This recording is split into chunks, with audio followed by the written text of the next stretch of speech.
Hey guys, I'm here to do my October wrap-up and my November TBR. I know it's pretty late. It's already the 4th of November. But I've been sick and really busy with NaNoWriMo, so here it is. Let's get into it. So the first thing that I read in October was Anna Dressed in Blood by Kendare Blake. And this is the first in a duology. So basically this is about Cass, who's inherited the family job, which is to catch ghosts, and then Anna, who is a ghost. He moves to Thunder Bay to capture Anna, or to kill her, and I guess send her back to wherever it is that ghosts come from. I really enjoyed this book, and I gave it 5 out of 5. I probably would say 4.5 out of 5, and I rounded it up to 5 on Goodreads. It was really good. Sometimes it was kind of creepy, and it was just an all-around good book for October. I'll definitely be checking out the second book, which is called Girl of Nightmares, and I already have it, I just haven't picked it up yet. The next book that I read was Bad Girls Don't Die, and this is by Katie Allender. And this is also a series. It's the first in the series. So it's about Alexis and her sister Casey, or Cassie. I said Casey. And Alexis starts noticing weird things about her sister. And then she becomes obsessed with dolls. Her eye color keeps changing. And yeah, just some creepy things start happening in their old house. So I thought it was really good. I gave it 4 out of 5, and I'll definitely want to check out the continuation of the series. I'm not really sure how it's going to be a series, because this book pretty much, I found, wrapped up the entire story, and it kind of read as a standalone novel, but we'll see. I'll check out the next book and see what it's like. The next book I read was 10 by Gretchen McNeil. And this is by far the best book I read all of October, and probably one of the best books that I've read all year. So if you can see the little tagline here, it says 10 teens, 3 days, 1 killer. So basically what the story is about is 10 teenagers who are invited to a party on a secluded island. So the island you can only get to and from with a ferry. So they don't tell anyone that they're going to this party, and then they start dying. It is super creepy, and very suspenseful, and very well written. I thought I knew the whole time who the murderer was, and then I was completely wrong. Anyway, it was so good. I really recommend everyone to read it, not even just for October, but for any time. It is so good, and I gave that 5 out of 5. The next book I read is I Kissed a Zombie and I Liked It. And I did not like this book. I actually hated this book. I've actually rated it 1 out of 5 stars on Goodreads, which is a first from me. I'm very positive in my reviews, but this, so bad. The idea I thought was kind of interesting. That's why I gave it a 1 star, is because this Mega Mart, which is kind of like your idea of Walmart, has determined this way to make zombies, so bring people back to life and have them work for them like slaves. And then I really thought that was a good idea, because it sounded to me like something that Walmart actually would do.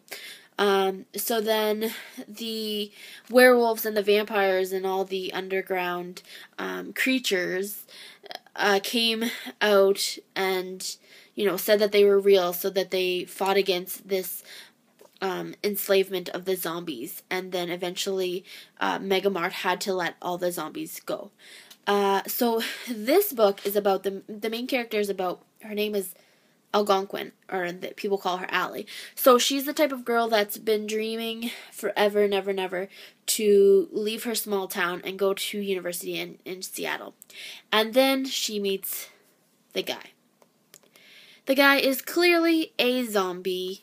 I mean, even if I hadn't read the name of the title, I would have known he was a zombie, okay? And she falls in love with this zombie. And she decides to change her entire life and her plans to work around this zombie. And she decides she's not going to go to school anymore. And she wants to stay in her hometown and live with this zombie. So, yeah. needless to say, I hated the main character.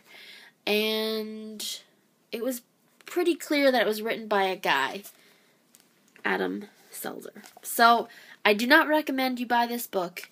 I only bought it because it was $1, and I thought, I like zombie movies and books, but don't buy this.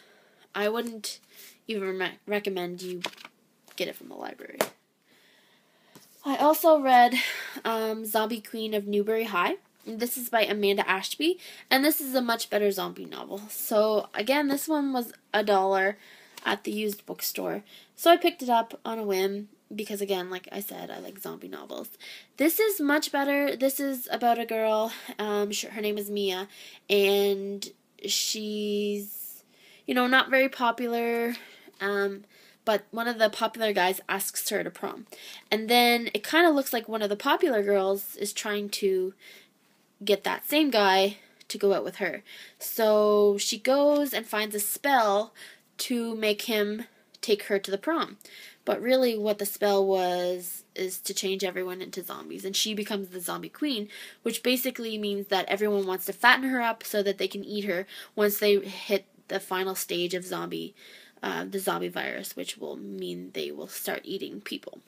And it's a race against the clock for her and one of her classmates, Chase, who actually is a hunter of zombies, to reverse the spell and hopefully get everyone back to normal.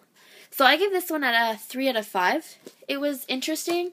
It wasn't the best. I also read Something Strange and Deadly. This is by Susan Dennard, and this is again the first in a series. It's steampunky and zombie-ish, and I really enjoyed it. I want to know what happens in the next book, so I will definitely be checking out the continuation of the series. And it's a pretty new book, so I don't even know anything about the next one in the series. But I gave this one a 4 out of 5, so it was good. I also read this month, let's see if I can find the picture.